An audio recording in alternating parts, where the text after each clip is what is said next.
సంపద సృష్టిస్తాను అని ఎన్నికలకు ముందు చెప్పి ఇప్పుడు ప్రజల ఆస్తులను చెనిక్కాయలకు బెల్లానికి అమ్ముతా ఉన్నాడు, స్కాములు చేస్తూ. సంపద సృష్టించడము అని అంటే ఆయన సొంత సంపద సృష్టించడం మాత్రమే సంపద సృష్టించడం అనుకుంటా ఉన్నాడు.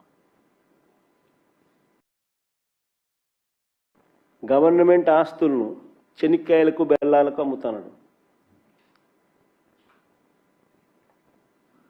కమిషన్లకు ఆశపడి ఆయన మనుషులకు దోచిపెడతా ఉన్నాడు.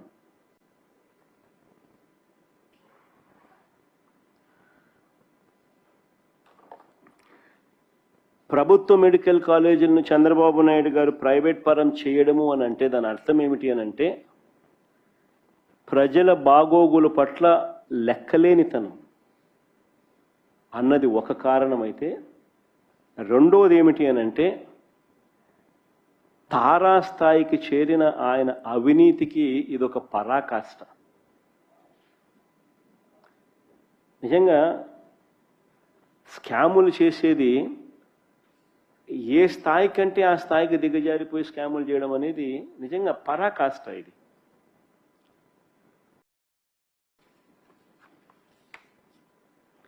అది నేను చిన్న క్వశ్చన్ అడుగుతాను, మీ ద్వారా ప్రజలందరినీ కూడా ఆలోచన చేయమని చెప్పి సింపుల్ క్వశ్చన్ అడుగుతాను. అసలు గవర్నమెంట్ స్కూల్ ఎందుకు నడుపుతుంది చెప్పండి? అసలు గవర్నమెంట్ స్కూల్ ఎందుకు నడుపుతుంది? ఎందుకు గవర్నమెంట్ స్కూళ్ళు మనకు దేశవ్యాప్తంగా ఎన్ని ఉన్నాయి? రాష్ట్రంలో కూడా 45,000 స్కూళ్ళు ఎందుకు ఉన్నాయి? ఎందుకు గవర్నమెంట్ హాస్పిటల్ ఇన్ని ఉన్నాయి? ప్రతి మండలంలోనూ ప్రతి జిల్లాలోనూ ఎందుకు ఇన్ని ఉన్నాయి? ప్రతి ఊర్లోనూ, రాష్ట్ర వ్యాప్తంగాను దేశవ్యాప్తంగాను. ఎందుకు బస్సు కూడా, ఆర్టీసీ బస్సులు కూడా ఎందుకు గవర్నమెంటే నడుపుతుంది చెప్పండి? ఆలోచన ఎప్పుడైనా చేసినారా? ఎందుకనంటే ఇవన్నీ గవర్నమెంట్ చేయకపోతే పేదవాడు మధ్యతరగతి వాడు ప్రైవేట్ వాళ్లకు దోపిడీకి బలైపోతాడు. Just imagine a situation, government school లేకపోతే ప్రైవేట్ స్కూల్ ఛార్జ్ చేసే ఫీజులు ఎవడన్నా కట్టగలుగుతాడా? Just imagine a situation where government hospital లేకపోతే ప్రైవేట్ హాస్పిటల్స్, అనైతిక ప్రైవేట్ హాస్పిటల్స్ ఛార్జ్ చేసే రేట్లు తట్టుకోగలుగుతారా?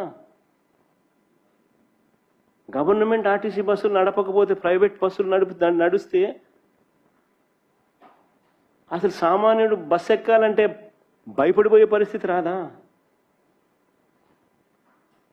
ఇవన్నీ గవర్నమెంట్ బాధ్యతలు. This is the responsibility of the government. Private ఎక్స్ప్లాయిటేషన్కు చెక్కు పెట్టడం,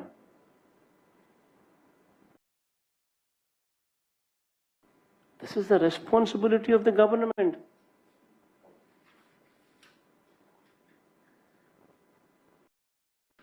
మీకు తెలియాల్సిన ఇంకొక విషయం కూడా చెప్తా. 1923 నుంచి 2019 వరకు, అంటే వైఎస్ఆర్సీపీ ప్రభుత్వం వచ్చేదాకా మన రాష్ట్రంలో ఎన్ని గవర్నమెంట్ మెడికల్ కాలేజీలు ఉన్నాయో తెలుసా? 11. దీనికి పద్మావతి అటానమస్ కాలేజీని కూడా కలుపుకుంటే 12, అన్ని కలిపి ఆ కాలేజీతో కూడా కలుపుకుంటే. 2019కి చంద్రబాబు నాయుడు గారు 3 సార్లు ముఖ్యమంత్రి. అంటే మా ప్రభుత్వం రాక మునుపు 2019 నాటికే చంద్రబాబు నాయుడు అప్పటికే 3 సార్లు ముఖ్యమంత్రి. 14 ఏళ్ళు ముఖ్యమంత్రిగా పరిపాలన చేశాడు. అప్పటికే కనీసం ఒక్క గవర్నమెంట్ మెడికల్ కాలేజ్ అయినా తీసుకొచ్చాడా? ఒక్క గవర్నమెంట్ మెడికల్ కాలేజ్ అయినా కట్టాడా? ఆలోచన చేయమని అడుగుతామన్నా. కనీసం ఆలోచన అయినా చేశాడని అడుగుతామన్నా.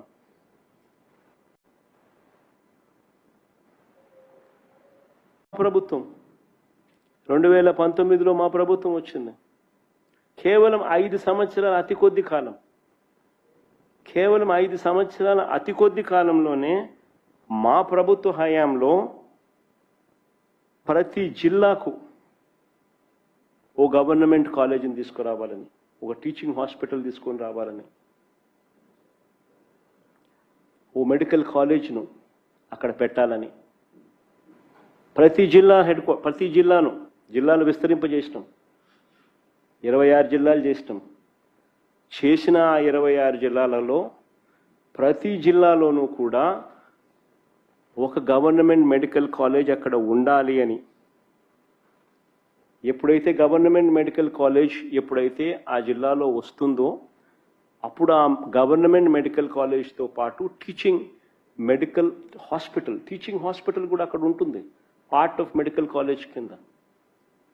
ఎప్పుడైతే ఒక టీచింగ్ హాస్పిటల్ ఎప్పుడైతే part of the medical college కింద జిల్లాలో అవైలబుల్గా ఉంటుందో that means it's a super speciality hospital which is made available there.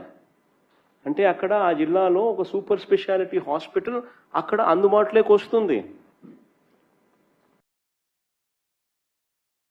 అక్కడ పనిచేసే డాక్టర్లు, ప్రొఫెసర్లు, అసిస్టెంట్ ప్రొఫెసర్లు, పీజీ స్టూడెంట్స్, ఎంబీబీఎస్ డాక్టర్లు, నర్సింగ్ కాలేజ్ స్టూడెంట్స్ వీళ్ళంతా అక్కడ పనిచేస్తూ ఉంటారు. Different faculties, super speciality hospitals availability, super speciality ఫ్యాకల్టీస్తో కూడిన సూపర్ స్పెషాలిటీ హాస్పిటల్ అక్కడ అవైలబిలిటీలోకి వస్తుంది.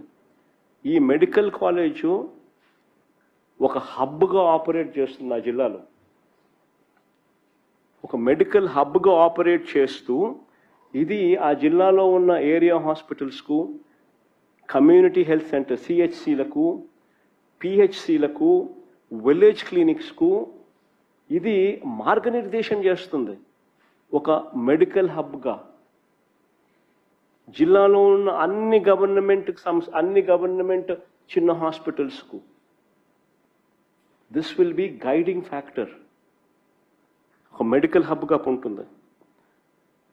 అత్యాధునిక వైద్యం అన్నది పేదలకు ఉచితంగా అందుతుంది. ఎప్పుడైతే ఇలాంటి సూపర్ స్పెషాలిటీ హాస్పిటల్ ఎప్పుడైతే జిల్లా హెడ్ క్వార్టర్స్లో వస్తుందో అనైతిక ప్రైవేట్ హాస్పిటల్స్ ప్రజలను ఎక్స్‌ప్లాయిట్ చేయలేదు. అనైతిక ప్రైవేట్ హాస్పిటల్స్ ప్రజలను ఎక్స్‌ప్లాయిట్ చేయలేరు. ఎక్స్‌ప్లాయిటేషన్ ఆగిపోతుంది. ఎక్కువ ఫీజులు గుంజడం ఆపేస్తారు. ఎక్కువ ఫీజులు గుంజితే గవర్నమెంట్ హాస్పిటల్కి పోతామంటారు. వ్యవస్థ జిల్లాలో బలపడుతుంది. దీంతో పాటు ప్రతి జిల్లాలోనూ అడిషనల్గా మెడికల్ సీట్లు వస్తాయి. దానివల్ల పేదలకు ఉచితంగా సీట్లు వస్తాయి. సగం సీట్లు ఉచితంగా వస్తాయి. మిగిలిన సగం కూడా ప్రైవేట్ హాస్పిటల్స్ కన్నా తక్కువ రేటుకే గవర్నమెంట్లో మిగిలిన సగం కూడా సీట్లు అందుబాటులోకి వస్తాయి. ఒకవైపున క్వాలిటీతో కూడిన ఎడ్యుకేషన్ ప్రజలకు అందుబాటులోకి వస్తుంది, సీట్లు పెరుగుతాయి. మరోవైపున ఒక సూపర్ స్పెషాలిటీ హాస్పిటల్ ప్రతి జిల్లా హెడ్ క్వార్టర్స్లోనూ అవైలబుల్గా ఉంటుంది. ఉండడమే కాకుండా ప్రైవేట్ ఎక్స్‌ప్లాయిటేషన్స్ను పర్మనెంట్గా చెక్కు పెడుతుంది. ఉచితంగా వైద్యం పేదలకు అందుతుంది. ఒక హబ్గా యాక్ట్ అయ్యి సిహెచ్సిలు, ఏరియా హాస్పిటల్స్, పిహెచ్సిలు, విలేజ్ క్లినిక్స్ అన్నీ కూడా అనుసంధానమై ప్రజలకు మెరుగైన వైద్యం ఆ జిల్లాలో మొత్తం అందుబాటులోకి వస్తుంది.